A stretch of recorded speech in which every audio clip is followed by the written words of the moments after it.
नमस्कार, मी अमृता. स्वागत आहे तुमचं मेट्रो न्यूजमध्ये. आजच्या हेडलाईन्सकडे वळूया.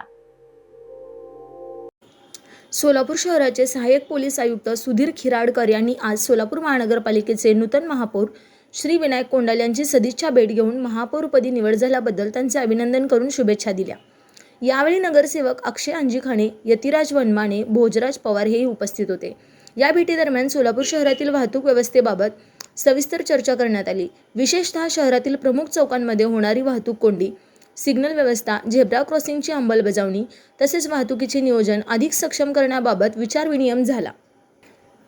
यावेळी महापौर श्री विनायक कोंडाल यांनी शहरातील वाहतूक व्यवस्था सुरळीत करण्यासाठी सोलापूर महानगरपालिका व पोलीस प्रशासन यांच्या संयुक्त समन्वयातून लवकरच विशेष बैठक आयोजित करण्यात येईल असे आश्वासन दिले.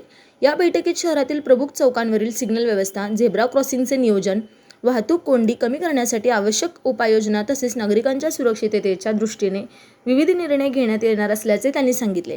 सोलापूर शहरातील वाहतूक व्यवस्थेत सुधारणा करण्यासाठी महानगरपालिका व पोलीस प्रशासन एकत्रितपणे काम करतील असा विश्वास यावेळी व्यक्त करण्यात आला.